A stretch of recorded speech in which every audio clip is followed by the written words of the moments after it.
बिस्मिल्लाहिर्रहमानिर्रहीम अस्सलाम वालेकुम। मैं हूं आपका मेज़बान डॉक्टर मुनव्वर हुसैन और आप प्रोग्राम देख रहे हैं पाकिस्तान और दुनिया और ख़ित्ते के अंदर जो न्यू डेवलपमेंट्स होती हैं वो हम आपके सामने रखते हैं। और मुस्तक़िलन एक डेवलपमेंट जो है जिसने पूरी दुनिया को हिला के रखा है वो फ़लस्तीन का मामला है। इस वक्त जो हमास और इसराइल के दरमियान में जंग लग रही है, जिसके बारे में कहा जा रहा है कि 10 मिनट में एक बच्चा शहीद हो रहा है, और जितनी टोटल तादाद है जो कि 9,000 से ज़्यादा अब तक शोधा की तादाद है, जो कि भी सही फिगर नहीं है क्योंकि असल डेड बॉडीज़ या अभी भी इंसान मलबे के नीचे दबे में, रियल फिगर तो बाद में आएगी।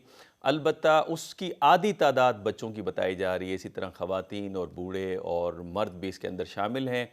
और उसके साथ साथ जो इमदादी कामों के अंदर आपको रुकावट नज़र आ रही है, उस हवाले से कहा जा रहा है कि ये जुर्म है। और फिर जो सिविलियंस पे अटैक हो रहा है उसके बारे में भी कहा जा रहा है कि ये इस पे ये क्राइम है, वॉर क्राइम जिसे कहा जाता है वो है।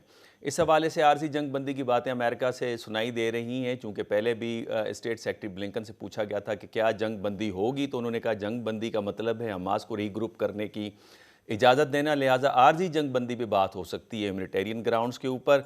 इस्माइल हानिया ने भी बयान दिया है कि हम बातचीत करने के लिए तैयार हैं अगर जेरूशलम को आज़ाद फ़लस्तीन रियासत का कैपिटल तस्लीम किया जाए। अब अगर वेस्ट के आप स्कॉलर्स को सुने और उनके थिंक टैंक्स को देखें तो वहाँ पे भी आपको एक बेचैनी नज़र आती है। पहला सवाल जो वेस्ट की खुद मीडिया में ये उठाया जा रहा है कि क्या इज़राइल फ़लस्तीन को, हमास को मुकम्मल तौर पे शिकस्त दे सकता है, तो अमेरिकन रिटायर्ड जनरल्स कहते हैं नहीं, ये एक आइडिया है। और प्लेटो ने भी कहा था कि idea is more real than the reality. तो लिहाजा क्या उस आइडिया को आप ख़त्म कर सकते हैं? दूसरा ये कि अगर मुस्तक़िलन आप बम्बार्टमेंट करेंगे तो इससे जो जियो स्ट्रेटेजिक जो पोजीशन है इज़राइल की और अमेरिका की, वो ख़तरे में आ जाएगी। और अमेरिका वैसे भी तनहा होता जा रहा है इस सारे मामले के अंदर, जिसके हवाले से जॉन मीरशाइमर कहते हुए नज़र आ रहे हैं कि अमेरिका ट्रैप हुआ है यूक्रेन की वॉर के अंदर और अरब इसराइल वॉर के अंदर। और अमेरिका की तन्हाई का अंदाज़ा अब उस वक्त लगा सकते हैं जब यूनाइटेड नेशन के अंदर एक रेजोल्यूशन आती है सिक्योरिटी काउंसिल के अंदर कि ह्यूमैनिटेरियन ग्राउंड्स पे सीज़ फायर किया जाए। उसमें फ़कत अमेरिका वाहिद था जिसने उसको वीटो किया। 12 ममालिक ने उसके हक़ में वोट दिए, 2 ममालिक एब्सटेन रहे, एक रशिया और दूसरा यूके। रशिया इसलिए रहा कि वो चाहता है कि कंप्लीट सीज़ फायर हो, न कि ह्यूमैनिटेरियन सीज़ फायर इस हवाले से हो।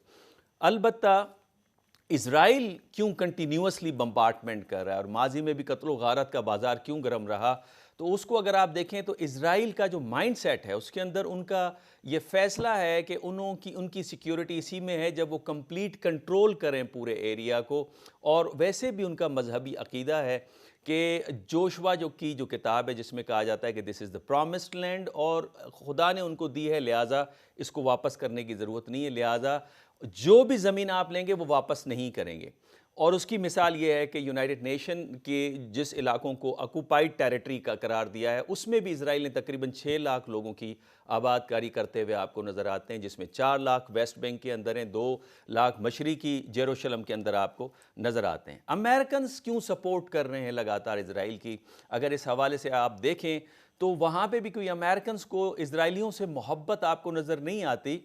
अलबत्ता अमेरिकन जो politicians and congressman and senators आपको नज़र आती हैं, उनकी पॉलिटिकल ट्रेनिंग एंड एक्सपीरियंस इस किस्म का है जिसमें उनके एडवाइज़र्स कहते हैं कि आप इजराइल से जो भी इजराइल के अंदर हुकूमत हो उससे डिस्टेंस अख्तियार न करें, अदरवाइज़ आपको जूइश लॉबी की तरफ से अटैक फेस करना पड़ेगा, डोनर्स की तरफ से अटैक फेस करना पड़ेगा। और क्रिश्चियन राइट मूवमेंट जो खुद अमेरिकन के अंदर बड़ी पेनिट्रेट कर गई है खुद पेंटागन के अंदर, उस हवाले से भी आपके ऊपर अटैक होगा। दूसरा नाजरीन मामला जो है वो इस वक्त अफ़गानिस्तान के हवाले से पाकिस्तान और अफ़गानिस्तान के ताल्लुकात और स्पेशली इन ताल्लुकात के अंदर आपको थोड़ी बहुत कशीदगी नज़र आती है। जिस वक्त पाकिस्तान ने यह फ़ैसला किया कि हमने 40-45 साल अफ़गानियों के अपने अंदर मेहमान नवाजी की है, अब उनको अपने मुल्क में वापस चला जाना चाहिए। अफ़गानिस्तान रिलेटिवली स्टेबल आपको नज़र आता है। उस हवाले से जो यूनाइटेड नेशन की रिपोर्ट है तकरीबन 1.17 मिलियन रजिस्टर्ड अफ़गानी हैं और 8,80,000 अफ़गानी जिनको लीगल पॉलिटिकल राइट है पाकिस्तान के अंदर रहने का। उसके अलावा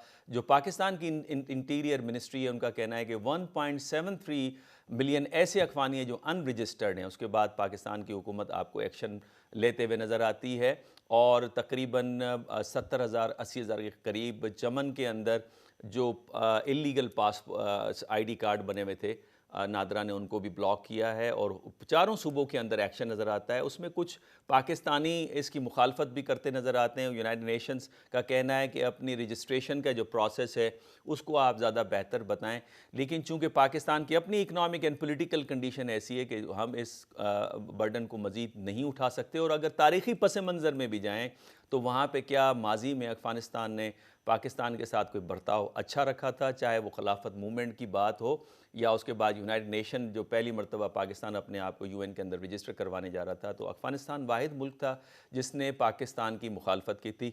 इन दोनों मौज़ूआत के ऊपर तफसील से बात करने के लिए हमेशा की तरह मेरे साथ मेरे होस्ट हैं डॉक्टर कमर चीमा साहब। डॉक्टर कमर चीमा साहब, वेलकम इन द प्रोग्राम। आपने वक्त दिया, आपका बहुत बहुत शुक्रिया। उसके साथ साथ हमारे साथ डॉक्टर मोहम्मद अली हैं, दिफाई तज्ज़िया कार हैं और अच्छी महारत रखते हैं, स्पेशली फ़िलासॉफ़िकल अंदाज से चीज़ों को देखते हैं, इंटरनेशनल पॉलिटिक्स को, सिक्योरिटी को। मोहम्मद अली साहब, आपका भी बहुत बहुत शुक्रिया, आपने अपना कीमती वक्त दिया। डॉक्टर कमर चीमा साहब, हमेशा की तरह प्रोग्राम की रवायत के मुताबिक सबसे पहले हम आपसे शुरू करते हैं। पहले तो ये जो फ़लस्तीन और इज़राइल में इस वक्त चल रहा है, क्या फ़िलासॉफ़िकली आप समझते हैं कि इससे इज़राइल की सिक्योरिटी इंटैक्ट होगी जो वो करते चले जा रहे हैं? बहुत शुक्रिया डॉक्टर मुनव्वर साहब। देखें, पहली बात तो ये है कि आपने देखना है कि जो पॉलिटिकल गवर्नमेंट इस वक्त तल अवीव में है बेंजामिन नेतन्याहू की, वो एक राइट विंग रिलीजियसली मोटिवेटेड एक नेशनलिस्ट गवर्नमेंट है, जिसका बेसिकली मकसद ही ज़्यादा पोलराइजेशन क्रिएट करना है। और वो बहुत हद तक इसमें कामयाब हुए हैं कि इसराइल के अंदर इतना ज़्यादा हालात ख़राब कर दो, क्योंकि बेंजामिन नेतन्याहू काफ़ी देर से रूल भी कर रहे हैं, बीच में अपोजिशन में गए, फिर उनको बड़ी मेजॉरिटी मिली और अभी भी उन्होंने एक नेशनल कोalition बना लिया है कि जी हम जंग में हैं एंड ऑल दैट। और उनके ऊपर जारी बात है, एक इल्ज़ाम भी है कि उनकी इतनी पुअर इंटेलिजेंस कैसे हो सकती है। और अभी रिसेंटली भी एक कुछ ऐसे इल्ज़ामात आए हैं कि शायद उन्होंने हमास को फंडिंग भी की हुई है बहुत सारे तरीकों से। So the question here is, जो इम्पोर्टेंट क्वेश्चन वो ये है कि क्या बेंजामिन नेतन्याहू को जंग सूट करती है या क्या एक क्राइसिस उनको सूट करता था, ताकि वो एक नेशनल लेवल पे अपनी मैस लेवल पे अपनी सपोर्ट हासिल कर सकें, अमेरिका की मदद हासिल कर सकें या इंटरनली डोमेस्टिकली मदद हासिल कर सकें।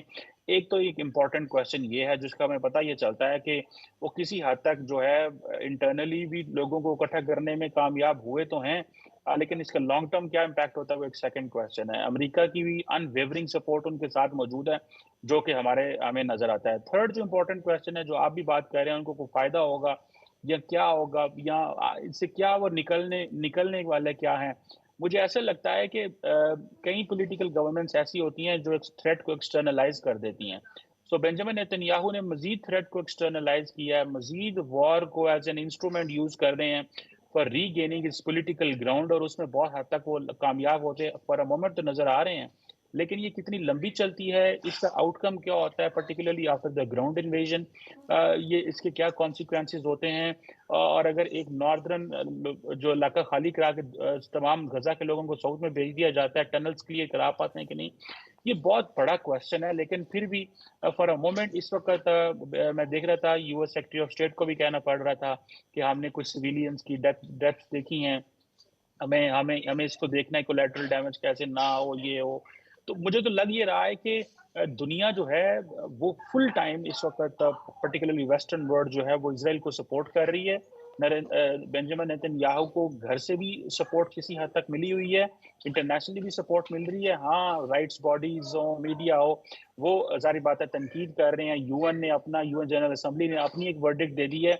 बट जो सबसे इंपॉर्टेंट चीज वो ये है कि इस ग्राउंड इन्वेजन के बाद इजराइल को क्या जो है वो इंसेंटिव्स मिलने वाले हैं, क्या वो वाकई टनल्स को क्लियर कर लेंगे, उनका कंट्रोल बढ़ जाएगा, या कि वो उनको पछपा होना पड़ता है। I think that will be an important question. और ये गजा में जो जो ग्राउंड इन्वेजन है, इसने जाहिर बात है डायनामिक्स जो है वो जंग की मजीद बदल दी है। जी डॉक्टर मोहम्मद अली, आपने डॉक्टर कमर चीमा को सुना, क्या आप उनसे एग्री करते हैं, स्पेशली जब विसल ब्लोइंग वेबसाइट इस बात को आइडेंटिफाई करती है कि जो मोसाद है उसने मशवरा दिया नेतन्याहू की गवर्नमेंट को कि आप बेहतरीन वक्त है, आप नार्थ गज़ा को खाली करवाएं, साइनाई डिज़र्ट में इनको ले जाएं, वहाँ पे टेंट कायम करें, ह्यूमैनिटेरियन कॉरिडोर को खोलें और बाद में वहाँ पे शहर आबाद कर दें, इनको वापस ना आने दें, और मुस्तकबिल में जो स्ट्रेटजिक अहदाफ हैं और वो हासिल करने में ये मददगार साबित होगा। आपको लगता है कि इसमें वो कामयाब हो जाएंगे? क्या आपको नहीं लगता कि इजराइल और अमेरिका इस वक्त आइसोलेट होता चला जा रहा है, उनके ऊपर प्रेशर बिल्डअप हो रहा है? बहुत शुक्रिया जी। डॉक्टर चीमा ने बहुत जबरदस्त तज्जिया किया। मैं उसी को थोड़ा सा एक्सपैंड करता हूँ। देखें, 6 डायमेंशंस हैं इस वॉर की, और ये 6 की 6 डायमेंशंस में ये वॉर बैक वक्त चल रही है और कैफियत मुख्तलिफ है। पहली बात तो ये है कि देखिए, मैं इसको इस फ्रेमवर्क में एक्सप्लेन करता हूँ कि सेकेंड वर्ल्ड वॉर के बाद जो एक लिबरल वेस्टर्न डोमिनेटेड एक वर्ल्ड ऑर्डर इमर्ज हुआ था, उसके 3 पिलर्स हैं। एक पिलर ये है कि जो लिबरल वैल्यूज हैं, दूसरा पिलर जो है वो इंटरनेशनल लॉज है, और तीसरा पिलर इंटरनेशनल इंस्टीट्यूशंस हैं लाइक यूनाइटेड नेशंस। तो मैं समझता हूँ ये जो मौजूदा कॉन्फ्लिक्ट है वो एक टेस्ट केस है इन तीनों पिलर्स के लिए, वेस्टर्न वर्ल्ड ऑर्डर के लिए। और मुझे अफसोस से कहना पड़ता है कि वो डेवलपिंग वर्ल्ड या ग्लोबल साउथ या मुस्लिम वर्ल्ड के जो ग्रीवेंसेस और कंसर्न्स हैं, उनको लिबरल वैल्यूज, लिबरल इंस्टीट्यूशंस या इंटरनेशनल लॉ तीनों प्रोटेक्ट करने में नाकाम नजर आते हैं कंसिस्टेंटली। अनदर कॉन्फ्लिक्ट, चाहे वो अफगानिस्तान हो, इराक हो, लिबिया हो, सीरिया हो, ये हुस्न इत्तेफाक तो नहीं है। तो मुझे थोड़ा सा, क्योंकि आप फिलोसॉफिकल बात चाह रहे थे, तो लिबरलिज्म जो है वो मुझे किसी हद तक करंट एनवायरनमेंट और कॉन्फ्लिक्ट को एक्सप्लेन करने में फेल होता हुआ नजर आता है। Exactly. दूसरी तरफ रियलिज्म जो है वो ज्यादा कंपेलिंग एक्सप्लेनेशन देता है कि क्या हो रहा है और क्यों हो रहा है। अच्छा, अब हम इसको देख लेते हैं वॉर की 4 डोमेन्स के अंदर। एक तो जनाब इंफॉर्मेशन डोमेन है, और उसमें अगर आप इसको क्विकली मुवाजना कर लें यूक्रेन वॉर से, तो आपको एक इंटरेस्टिंग चीज ये नजर आएगी कि फलस्तीनी हमास तो एक बहुत छोटा सा नॉन स्टेट एक्टर है यूक्रेन के मुकाबले में, जो कि एक स्टेट है, लेकिन उसने इंटरनेशनली इंफॉर्मेशन के अंदर, चाहे वो सोशल मीडिया हो, इलेक्ट्रॉनिक मीडिया हो, जितनी हमदर्दी हासिल की है और अपना ग्रीवेंस और कंसर्न जिस तरह दुनिया तक फैलाया है, जिसके नतीजे में आपको प्रोटेस्ट मार्चेस पूरी दुनिया में नजर आते हैं, वो भी एक इंटरेस्टिंग स्टडी है कि एक नॉन स्टेट एक्टर जो है इतनी ज्यादा सिंपैथी और सपोर्ट साइकोलॉजिकल डोमेन में, इंफॉर्मेशन डोमेन में हासिल कर ले, और एक पावरफुल स्टेट को, जो कि वेस्ट का बड़ा मेजर एलाय है रीजन में, उसको इंफॉर्मेशन और साइकोलॉजिकल डोमेन में इतना डिफेंसिव पे मजबूर कर दे। ये पहली डोमेन है। दूसरी डोमेन डिप्लोमेटिक या पॉलिटिकल डोमेन है, जिसमें आपको क्लियरली, जिस तरह डॉक्टर चीमा ने भी कहा, कि जो मगरिब है, अगर मोहम्मद अली साहब अगर मुझे इजाज़त दें, इधर छोटा सा वक्फा लेते हैं और फिर आपकी सेकंड डोमेन के ऊपर हम आते हैं। नाज़रीन, यहाँ पे छोटा सा वक्फा मुझे लेना पड़ रहा है, छोटे से वक्फे के बाद दोबारा वापस आते हैं। वेलकम बैक नाज़रीन। वक्फे से पहले सैयद मोहम्मद अली बहुत खूबसूरती फ़िलासॉफ़िकल अंदाज से बता रहे थे कि लिबरलिज़म फेल हो चुकी है इस पूरे सिनारियो को एक्सप्लेन करने में, लेकिन रियलिज़म किसी हद तक एक्सप्लेन कर रही है। उस हवाले से उन्होंने पहले डोमेन इंफॉर्मेशन की बात की, सेकंड डोमेन के ऊपर वो बात कर रहे थे। सैयद मोहम्मद अली, आप अपनी बात को प्लीज़ कंटिन्यू कीजिए। बहुत शुक्रिया जी। मैं मुख्तसरन बाकी 3 डोमेन्स का एक्सप्लेन कर देता हूँ। जो दूसरी डोमेन है वो पॉलिटिकल डोमेन है, यानी कि डिप्लोमेसी के अंदर। तो उसमें भी, जिस तरह डॉक्टर चीमा ने भी कहा, कि मगरबी जो पावर्स हैं वो खुल के डिप्लोमेसी के अंदर बायलैटरल लेवल पे भी, मल्टीलैटरल लेवल पे भी और इंटरनेशनल फोरम्स पे भी खुल के ना सिर्फ पुष्ट पनाही कर रही हैं इसराइल की, बल्कि उसको दिफा भी कर रही है, और उसके लीगल कॉन्टेक्स्ट में भी आप देखें, इंटरनेशनल लॉ के लिहाज से एम्फेसाइज जो कर रही हैं, वो उस लॉ को कर रही हैं जो कि उसके राइट ऑफ सेल्फ डिफेंस को एम्फेसाइज करता है, बजाय कि राइट ऑफ सेल्फ डिफेंस आप फलस्तीनियों का या उन करारदादों की बात करें जो कि उनकी राइट ऑफ सेल्फ डिटर्मिनेशन के ऊपर हैं, या ऑक्यूपेशन को जो डिनाई करती हैं या कंडेम करती हैं, उनकी वो बात नहीं कर रही। तो अगेन रियलिज्म ज्यादा बेहतर एक्सप्लेन करता है कि सिलेक्टिव यूज नेशनल इंटरेस्ट की बेसिस पे इंटरनेशनल लॉ का आपको खुल के यूनाइटेड नेशंस में भी नजर आ रहा है। 3 सिक्योरिटी काउंसिल की रेजोल्यूशंस नाकाम इसी वजह से हुई कि मगरबी ताकतें जो हैं वो इंसिस्ट कर रही थी कि हमास को टेररिस्ट आउटफिट के तौर पे डिक्लेयर किया जाए, जिसको कई रियासतों ने इंक्लूडिंग पाकिस्तान जनरल असेंबली में भी अपोज और कंटेस्ट किया। खैर, ये तो हो गई डिप्लोमेसी। तीसरी डोमेन जो है वो इकोनॉमिक है, जो बहुत इंपॉर्टेंट है, और पार्टली आपने जो डॉक्टर चीमा और मुझसे सवाल किया उसका जवाब भी देगी। देखिए, इस वॉर के फेटल और लॉन्ग टर्म इम्पैक्ट्स होंगे इकोनॉमी ऑफ फलस्तीन के लिए। हम इंसानियत पे और जंग पे अभी चौथी डोमेन में मैं आऊंगा, लेकिन आप देखें कि उनका तो इंफ्रास्ट्रक्चर ही तबाह कर दिया है, पहली बात। और ये जो 22-23 लाख फलस्तीनी है, उनमें से 8-10 लाख जो हैं ये इसराइल में जाते थे रोजी रोटी के लिए, नौकरियां करने के लिए, उनको भी इन्होंने निकाल दिया है। तो आप इस बात को समझें कि ये जंग जो है जो बैटलफील्ड से बियॉन्ड, इसकी इकोनॉमी ऑफ पैलेस्टीन जो है वो कंप्लीटली डिस्ट्रॉय और शैटर हो गई है। और मुझे कोई ये जंग अभी 6 महीने चलती है, साल चलती है या महीना चलती है, उससे कतई नजर कोई रियासत और मुल्क की तरफ से कोई कमिटमेंट या इंटरेस्ट नजर नहीं आता कि वो फलस्तीन के लिए, अगर वो इसराइल वहां से फौजें निकाल भी ले तो उनको पूरा गाजा स्ट्रिप जो है 22-23 लाख लोगों के लिए रिपेयर और रीबिल्ड करके देगा। वो तो इस तरह की कोई बात मोहम्मद नहीं हो अली रही। साहब, टर्की तो क्लेम कर रहा है, कतर भी क्लेम कर रहा है कि हम इसको रीबिल्ड कर लेंगे। जी, मैं उस तरफ आता हूं, लेकिन बात यह है कि उसकी फाइनेंशियल कमिटमेंट कहां से आएगी।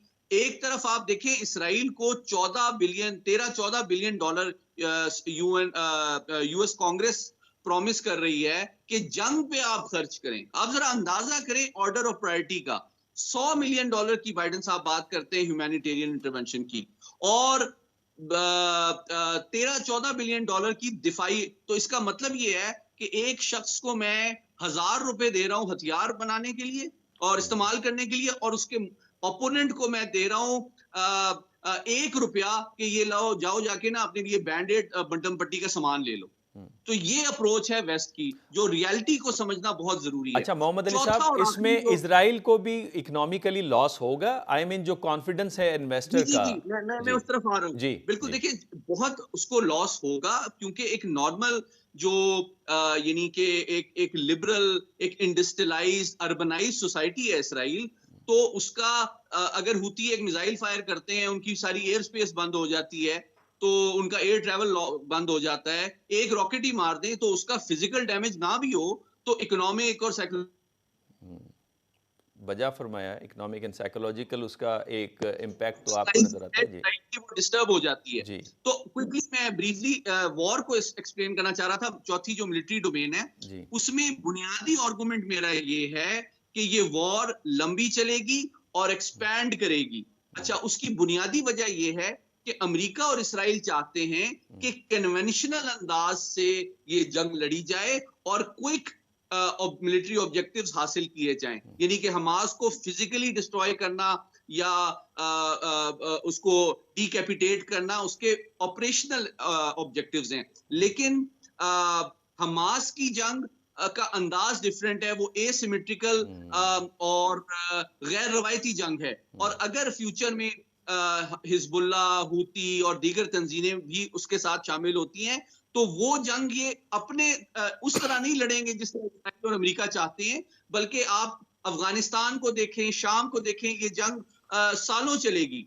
और उसमें वो इसराइल और उसकी जो हलीफ पावर्स हैं उनको थका के मारना चाहेंगे और फ्रस्ट्रेट करके, वो मतलब दिन में अगर एक टैंक तबाह कर दें तो इसका मतलब ये नहीं है कि जंग का नक्शा बदल जाएगा, लेकिन रोजाना हुती एक मिसाइल मार दें तो उससे इसराइल जो है तबाह नहीं हो जाएगा, लेकिन और फिजिकल डैमेज भी नहीं होगा, लेकिन नॉर्मल लाइफ इसराइल की डिस्टर्ब रहेगी जितना अरसा ये जंग चलेगी। और बुनियादी जो ऑब्जेक्टिव जो ऑलरेडी अचीव कर लिया है हमास ने, वो ये है कि उसने कॉस्ट ऑफ ऑक्यूपेशन बहुत बढ़ा दी है इसराइल के लिए, इससे पहले किसी तंजीम ने जो अचीव नहीं किया था। तो ये अचीवमेंट जो है ये पॉलिटिकल, इकोनॉमिक और साइकोलॉजिकल डोमेन में at a huge physical cost और कुर्बानियों के नतीजे में। ये मेरा तज्जिया है। डॉक्टर मोहम्मद अली, डॉक्टर कमर चीमा का टर्न है कि वो आपसे सवाल करें, लेकिन मुख्तसरन अगर आप डॉक्टर कमर चीमा मुझे इजाज़त दें, ये जो आपने रियलिज्म को बताया कि ये एक्सप्लेन कर रही है, रियलिज्म तो ये भी कहती है कि अगर आपके पास पावर है तो आपकी सिक्योरिटी इंटैक्ट रहेगी, छोटा पावर आपके ऊपर अटैक नहीं करेगा। वो तो ये भी कहती है कि अगर आप ऑर्गेनाइज्ड, वेल ऑर्गेनाइज्ड माइनॉरिटी है, डिसऑर्गेनाइज्ड मेजॉरिटी पे आप रूल करेंगे, तो ये पहली मर्तबा organised minority is hit by less organised minority, और उसने जिस तरह से आपने कहा कि साइकोलॉजिकल डोमेन के अंदर उन्होंने हमास ने कामयाबी हासिल कर ली है, तो आपको लगता है कि रियलिज्म का यहाँ पे फेलियर नज़र आ रहा है? जो डिटेरेंस और बैलेंस ऑफ पावर की बात करता था तो वो तो काम करते हुए नज़र नहीं आया, बल्कि इजराइल में से 1 मिलियन लोगों का इनखला करना और मज़ीद 1 मिलियन लोगों का इंतज़ार करना कि जहाज़ या बहरी जहाज़ मिले तो वो वहाँ दोबारा अपने यूरोप और अमेरिका अपने मुल्कों की तरफ वापस लौट जाएं, तो यहाँ पे रियलिज्म का फेलियर आपको नज़र आता है? आपका बहुत अहम सवाल है, मैं कोशिश करता हूं कि ब्रीफली इसका जवाब दे सकूं।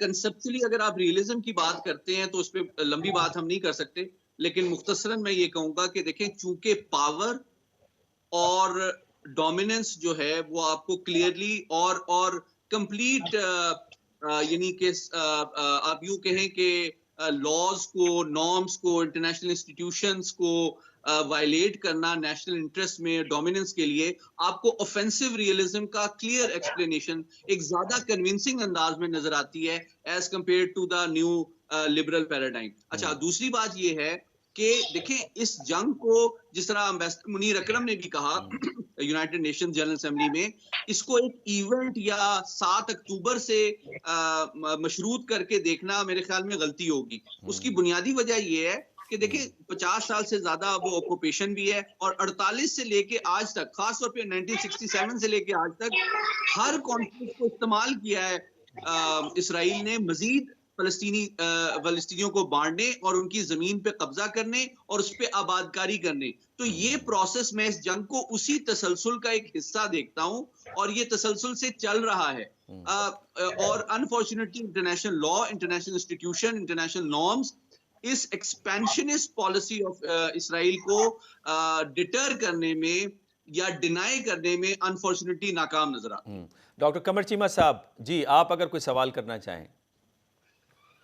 देखिए, मैं इसमें सवाल तो जारी बात है, मेरा जो सवाल बनता है कि क्या जस्टिफिकेशन देंगे हम कि हमास एक हमला करे, उसमें 1400 इसराइली मारे जाएं और बाद में 14,000 या 20,000 फलस्तीनी मारे जाएं या शहीद हों? क्या जस्टिफिकेशन है इस एक्ट की? इससे पहले ये बात बिल्कुल ठीक है कि एक ऑक्युपायर है, इजराइल एक ऑक्युपायर है, उसने इस लैंड को ऑक्युपाई किया हुआ है, लेकिन जस्टिफिकेशन क्या है कि इतने लोगों को इस मैस लेवल पे 2.4 मिलियन की आबादी है, सारी की सारी आबादी घर दर बदर हो गई है। इजिप्ट हमारा, कोई दुनिया का मुसलमान मुल्क उनके लिए दरवाजे खोलने को तैयार नहीं है, कोई उनको रिफ्यूजी बनाने को तैयार नहीं है, कोई उनको वहां से निकलने को तैयार नहीं है। ये बेसिकली ये क्या है? ये माइंडसेट क्या है? जब इनको पता है कि वो मिलिटरीली वो आउटस्मार्ट हो जाएंगे, तो ये वेपन इस्तेमाल करने की लॉजिक क्या है? मैं ये पूछना चाहता हूँ। बहुत अहम सवाल आपने किया। अगेन, चूंकि आपका छोटा प्रोग्राम है, ब्रीफली मैं ये कहूंगा, अगेन जिस तरह मैं ऑफेंसिव रियलिज्म की बात कर रहा था मीर शैमर साहब की, तो वो बेहतर एक्सप्लेन करता है इस माइंडसेट को, लेकिन कंप्लीटली नहीं करता। ये मैं डॉक्टर मुनव्वर से कन्फेस करूंगा और रिकॉग्नाइज करूंगा। दूसरी बात ये है कि आइडेंटिटी जो है ना, यहाँ पे बहुत क्लियरली आपको नेशनल इंटरेस्ट में, थ्रेट परसेप्शन में और स्ट्रेटेजिक ऑब्जेक्टिव्स में प्ले आउट होती हुई नजर आ रही है। आइडेंटिटी पॉलिटिक्स आपने भी हवाला दिया अपने इनिशियल रिमार्क्स में, आपको उसमें आइडेंटिटी एक मेजर फैक्टर के तौर पे नजर आता है, रादर देन कि आप इकोनॉमी की प्रोग्रेस की, गवर्नेंस की बात करें। और अल्ट्रा नेशनलिज्म भी बहुत ज्यादा पाया जाता है। अच्छा, तीसरा पहलू ये है कि जो कल्चरल कंस्ट्रक्ट है फलस्तीनियों का, वो काफी मुख्तलिफ है। मेरी बहुत से फलस्तीनियों से बात हुई, तो मैं ऑब्वियसली, चूंकि मेरी सोशल पाकिस्तान की है, तो की तरह मैं भी इंसान की जिंदगी को बहुत अहमियत देता हूँ और वैल्यूबल प्रीशियस समझता हूँ। लेकिन आप हैरान होंगे कि मेरी जब फलस्तीनी के लीडर से बात हुई, एम्बेसडर साहब से भी दोस्ती की बात हो रही थी, तो मुझे ये एक हैरानगी हुई, शौक भी हुआ, कल्चरल शौक, कि उनके नजदीक जो आइडेंटिटी और ज्योग्राफी है ना, इसमें फर्क नहीं है। ये बड़ी प्रोफाउंड बात है। मतलब मैंने हमास में एक प्रोग्राम में था, उसमें हमास के स्पोक्समैन मेरे साथ थे। उन्होंने कहा कि भाई, ये 7 वाला जो मोहल्ला है ना, इसमें हमारे आबाओ-अजदाद 70 नस्लों से रह रहे थे। तो हमें पता है कि ये जो 7 ईसाई रहता है, ये अरबी है, फलस्तीनी है, लेकिन 70 पुश्तों पहले इसका जो हमसाया था वो हजरत ईसा अलैहिस्सलाम थे। और ये जो इसराइली आके यहाँ पे आबाद हुए हैं, इनको तो ये तो 3 जनरेशन पीछे का नहीं पता, कोई वेनेजुएला से आया है, कोई इथियोपिया से आया है, कोई पोलैंड से आया है, कोई आयरलैंड से आया है।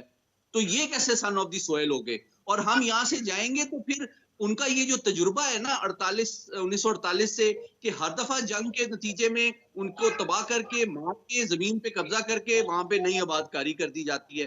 तो उनके लिए रेड लाइन ये है कि भाई हम मर जाएंगे, यहीं पे मरेंगे, जगह छोड़ के नहीं जाएंगे। और इसी कॉन्टेक्स्ट में इसराइली और सॉरी सीसी साहब जो इजिप्शियन लीडर हैं, वो भी अमेरिका के प्रेशर के बावजूद ये कह रहे हैं कि हम इसलिए नहीं आने देता चाहते फलस्तीनियों को कि हमारे नजदीक सिर्फ उनकी जानें बचाना काफी नहीं है, बल्कि अगर वो हम उनकी जानें बचा भी लेंगे तो अमेरिका या इसराइल ये गारंटी तो नहीं दे रहा कि जिन जमीनों से उनको बेदखल किया जाएगा वहां पे नई इसराइली इबादकारी नहीं की जाएगी।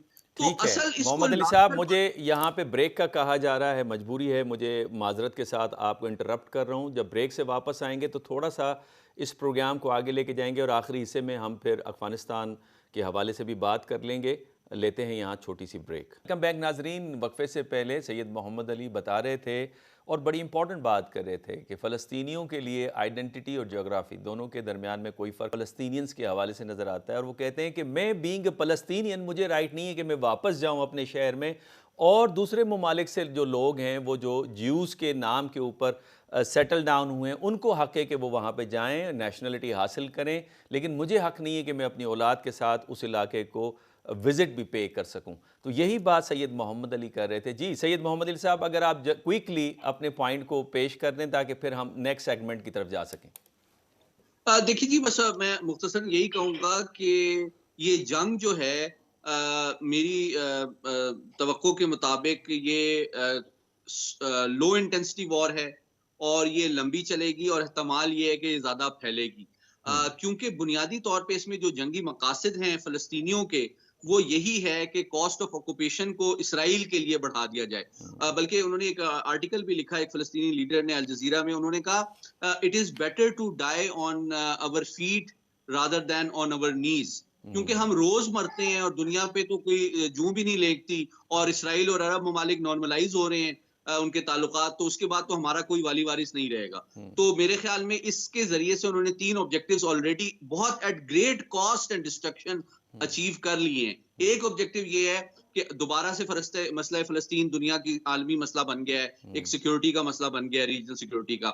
दूसरा उन्होंने अचीवमेंट ये की है कि उन्होंने अरब और इसराइल के जो ताल्लुकात की नॉर्मलाइजेशन थी उसको कम से कम टेम्परेरीली डिसरप्ट कर दिया है। और तीसरी बात ये है कि चूंकि मीडिया और इंफॉर्मेशन डोमेन में उन्होंने इतनी सिंपैथी मुस्लिम वर्ल्ड में खुसूसन हासिल कर ली है कि अब जो ममालिक इसराइल के साथ ताल्लुकात करना चाहते थे उन और सोशली कॉस्टली हो गया है कि वो इसराइल के साथ खड़े हुए नजर आए, जबकि हजारों बच्चे जो हैं वो शहीद हो रहे हैं। बहुत शुक्रिया सैयद मोहम्मद अली साहब। डॉक्टर कमर चीमा साहब, नेक्स्ट टॉपिक की तरफ हम चले जाते हैं। सैयद मोहम्मद अली साहब भी हमारे साथ मौजूद हैं।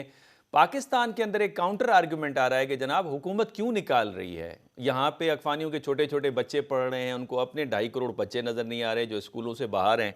फिर वेस्ट का भी ये मौक़िफ़ आपको नज़र आता है कि जनाब इनको आप कुछ न कहिए, इनको रजिस्टर कहिए, लेकिन सवाल ये पैदा होता है कि पाकिस्तान के अंदर जो पाकिस्तान की economic and political and social condition है, हम तो बहुत ज़्यादा मुतासर हुए हैं, 40-45 साल हमने मेहमान नवाजी कर ली, इससे मज़ीद और हम क्या करें? देखिए डॉक्टर साहब, पहली बात तो ये है कि मैं तो इस चीज़ को समझने से कासर हूँ कि हमने भारत के साथ बॉर्डर बंद किया हुआ है, जो पॉलिटिकली स्टेबल भी है, फाइनेंशियली भी स्टेबल है, इक्तिसादियात भी ठीक हैं, और एक लॉलेस मुल्क जहाँ पे हमने ड्रग्स मिली, क्लैशिंग ऑफ कल्चर मिला, उससे बॉर्डर खुला है और लोगों को आने जाने की इजाज़त है, और दुनिया में कोई ऐसा मुल्क नहीं है। ये जो काम हम अभी कर रहे हैं ये बहुत देर पहले करने की ज़रूरत है, लेकिन हम क्योंकि हर चीज़ को जो है वो लेट करना पसंद करते हैं, और जब हमारे ऊपर जिसे कहते हैं फायर फाइटिंग करना पसंद करते हैं। अभी हमें ये देखना ये है कि अभी क्योंकि अफगानिस्तान 15 अगस्त 2021 के बाद हमारी समझ से बाहर है, हमें समझ नहीं आ रही इनको कैसे डील करना है। वो टीटीपी दहशतगर्द जमातों को भी होस्ट कर रहे हैं, उनसे हमले भी करवा रहे हैं, उनको सारा कुछ सपोर्ट कर रहे हैं। तो अभी हमने सोचा that we should renegotiate with them, और उनको थोड़ा पनिश करने का एक तरीका कार हमने ये ढूंढा है, जो कि जो फैक्ट है। लेकिन ये एक प्योरली एक सोसाइटियल सिक्योरिटी है, सोसाइटल क्राइसिस है पाकिस्तान के अंदर कि इतनी बड़ी तादाद में यहाँ पे लोग बैठे हुए हैं और लेकिन ये क्योंकि केयर टेकर गवर्नमेंट भी कर रही है, अगर पाकिस्तान की पार्लियामेंट भी इसको सपोर्ट कर रही होती, एक नेशनल लेवल पे क्रॉस द बोर्ड एक इस पे सपोर्ट होती, तो इसकी और डायमेंशन होती है। लेकिन प्रॉब्लम ये आता है कि जब पार्लियामेंट होती है तो बहुत सारे जो सियासतदान हैं वो, क्योंकि उनकी कॉन्स्टिट्यूंसी का भी मैटर होता है, तो वो इस तरह के मसलों में नहीं पड़ते। तो ये केयर टेकर गवर्नमेंट में ये फैसला किया गया है। मैं चाहता हूँ कि इसको तो बहुत पहले कर लेना चाहिए था। दूसरा, इंटरनेशनल कम्युनिटी को जो हमें अप्रिशिएट करती है कि हमने इतने मिलियंस को सपोर्ट इन लोगों को रखा है और हम रखने को तैयार हैं, वो जो लीगल हों, जो कारोबार करें, पाकिस्तान में पढ़ने आए अफगानी, लेकिन इलीगल लोगों को जारी बात है, और जबकि वो दहशतगर्द हमलों में भी इन्वॉल्व हों। लेकिन मेरा ख्याल है एक लार्ज स्केल पे क्योंकि बहुत जल्दी में फैसला किया गया है, तो इंटरनेशनल कम्युनिटी कह रही है ये पाकिस्तान ने क्यों फैसला किया है, क्या इसके पीछे वजूहात हैं। लेकिन लेट फैसला किया है, लेकिन इसके साथ साथ एक लार्जर कंसेंसस भी पैदा हो जाना चाहिए, जो कि जारी बात है because of absence of parliament नहीं है, लेकिन सेनेट मौजूद है। सेनेट से भी कुछ ऐसी सपोर्ट ली जा सकती है जिससे एक दुनिया को बताया जा सके कि ये पाकिस्तान की अवाम का फैसला है और लोगों का फैसला नहीं। लेट फैसला किया है, लेकिन ठीक फैसला किया है, लेकिन इसमें कंसिस्टेंसी रहनी चाहिए, इसमें रुकावट नहीं होनी चाहिए। सैयद मोहम्मद अली जी साहब, आपका टेक ऑन इस इशू के ऊपर? जी, मैं एग्री करता हूँ डॉक्टर चीमा ने जो बात की है। मैं समझता हूँ कि again on a interesting note, इसमें भी आपको रियलिज्म जो है ना, जो इंटरनेशनल रिएक्शंस आए हैं पाकिस्तान के इस पॉलिसी डिसीजन पे, वो शायद रियलिज्म बेहतर एक्सप्लेन करता है कि जो मगरबी ताकतें जमहूरियत और इंट्रोड्यूस कराना चाह रही थी अफगानिस्तान में 20 साल तक, ख़वातीन को आज़ाद करना चाह रही थी, बच्चों की तालीम पे कितना खर्च कर रही थी, उनको, मुझे वो विजुअल आज तक मैं नहीं भूल सकता कि जब अगस्त 2021 को अमेरिकी आखिरी फ्लाइट जो है वो काबुल एयरपोर्ट से टेक ऑफ कर रही थी, तो उनके जो कॉन्ट्रैक्टर्स थे, जो उनके लिए साथ काम करते थे, वो उनके जहाज़ों से लटक के गिर रहे थे और फ़ज़ा में जहाज़ बुलंद हो रहा था, उनको छोड़ के जा रहा था। तो अगर वही ममालिक का मीडिया और एनजीओज आज हमें ये बता रहे हैं कि जनाब आपको इंसानी हुकूक का ख्याल रखना चाहिए और इनको दरबदर नहीं करना चाहिए, तो मैं समझता हूँ एज अ पाकिस्तानी कंपल्शन और मजबूरी है कि मैं इसको रियलिस्ट पैराडाइम में देखूं। उनको अचानक इंसानी हुकूक अफगानियों के पता नहीं क्यों याद आ गए हैं 20 साल के बाद। ये तो एक इंटरनेशनल पहलू है और एक एकेडमिक पहलू है। दूसरा पहलू ये है कि देखें, ये जो पाकिस्तान ने एक खुशाइन बात है, देर आए दुरुस्त आए, पहली दफा हमने एक जामिया जो है वो नेशनल सिक्योरिटी की आप कह लें या इंटरनल सिक्योरिटी की एक पॉलिसी बनाई है, जो कि मेरे ख्याल में बहुत पहले बन जानी चाहिए थी। आपने एक एक्सेप्शनल स्टेटस अफगानियों को दिया हुआ था, और आप अभी भी जो पॉलिसी बनी है उसका बुनियादी मकसद यही है कि उसमें ये रियलाइजेशन पिन्हा है कि हमारे यहाँ जो दहशतगर्दी है, जिसका एक बहुत बड़ा वाकया आज सुबह भी हुआ, जी मियाँ वाली एयरबेस के जी हाँ, ऊपर बड़ा हमला हुआ। अफसोसनाक। कल जो है एक नेवी के बेस के करीब उड़बारा में भी अटैक हुआ। तो उससे ये लग रहा है कि इसकी जो टाइमिंग है वो भी सिग्निफिकेंट है कि ये उस वक्त हमले हो रहे हैं जब हम गैर मुल्कियों को मुल्क से वापस भेजने की कोशिश कर रहे हैं। तो ये इस बात को साबित करती है कि कुछ ऐसे अनासर मुल्क में मौजूद हैं जो कि इस प्रोसेस को डिस्टर्ब करना चाहते हैं, जिनका वेस्टेड इंटरेस्ट है कि पाकिस्तान में इलीगल इकोनॉमी, इलीगल एलियंस और दहशतगर्दी का नेक्सस सरवाइव करे। तो it is all the more reason कि पाकिस्तान के नेशनल रिजॉल्व को मजीद गैर मुतजलजल होना चाहिए, मजीद कंसिस्टेंट होना चाहिए। और मुझे उम्मीद बस ये है कि आने वाली आइंदा जो हुकूमत है वो इस प्रोसेस को डिस्टर्ब ना करे फॉर एनी पॉलिटिकल और कॉन्स्टिट्यूएंसी पॉलिटिक्स। अच्छा सैयद मोहम्मद अली साहब, ये भी फरमा दीजिएगा, बाज़ औक़ात बल्कि डॉक्टर कमर चीमा भी यहाँ मौजूद है, डॉक्टर साहब आप भी ज़रा इस पे अपनी राय का ज़रूर इज़हार कीजिएगा, हमारे पास सिर्फ 2 मिनट हैं, कि क्या ये जो इसको हम जो दहशतगर्दी पाकिस्तान के अंदर हो रही है, क्या इसको लिंकअप कर सकते हैं हमास इजराइल वॉर के साथ? क्योंकि बहुत सारे लोगों का ख्याल है कि इस वक्त अमेरिका और इसराइल टारगेट करना चाह रहा है ईरान को, और अगर ईरान टारगेट होता है तो उसके बाद पाकिस्तान की बारी है। क्या ये मिथ है या मिसपरसेप्शन है या ये रियलिटी पर बेस करती है? जी सैयद मोहम्मद अली साहब, पहले अगर आप 1 मिनट के अंदर जवाब दे दें। देखिए मैं मेरे पास इसके कोई शवाहिद नहीं है, मतलब ये कंजेक्चर होगा। टाइमिंग सिग्निफिकेंट है, लेकिन डेफिनेटली देखिए पाकिस्तान के जो दुश्मन है वो ये नहीं चाहते कि Pakistan stable, economically viable, internationally influential एक एक रियासत बने, और जो कि अब सीपैक वगैरह डेवलप हो और प्रोग्रेस करे। ये तो अनफॉर्चुनेट बात है। जिस तरह अभी नंदन साहब को हमने देखा, उसके बाद हम कुलभूषण यादव के भी हमारे स्टेट गेस्ट हैं, और अभी 8-9 जो नेवल ऑफिसर्स हैं इंडिया के, उनको सजाए मौत कतर में दी गई है। आप जानते हैं कनाडा में भी रॉक मुलविस पाई गई है। तो ये हकायक तो अब दुनिया के सामने बतदरीज आ रहे हैं। तो इन हकायक की रोशनी में सिर्फ एक नाइव सिंपलिस्टिक अजम्पशन कि सिर्फ हमारे घर में ही मसला है और दूसरी तरफ से कोई हमें नुकसान पहुंचाने की कोशिश नहीं कर रहा, मैं समझता हूं कि इसको थोड़ा सा स्केप्टिकली मैं देखता हूं। लेकिन डायरेक्ट वेस्टर्न वर्ल्ड के इसमें इन्वॉल्वमेंट के मेरे जहन से अभी तक कोई शवाहिद डायरेक्टली गुजरे नहीं। बहुत शुक्रिया। वक्त ख़त्म हो चुका है नाजरीन, सैर हासिल गुफ्तगू फिर भी हुई है। दिल तो चाहता था इसको हम मज़ीद आगे ले जाएं, लेकिन एक बात हमें समझना होगी कि अगर वेस्ट की सुप्रीमेसी को आपने चैलेंज करना है, और वेस्ट का क्राइटेरिया ये है कि वो सुपीरियर रेस है और वो जो कहते हैं वो बताएंगे, ह्यूमन राइट्स क्या है, इंटरनेशनल लॉ क्या है, कहाँ पे अप्लाई होगा और कहाँ अप्लाई नहीं होगा, तो उस सूरत के अंदर, इस सूरत के अंदर मुसलमानों के पास एक ही ऑप्शन है, मुस्लिम वर्ल्ड एंड मुस्लिम उम्मा के पास, कि अल्टरनेटिव इंस्टीट्यूशंस बनाएं,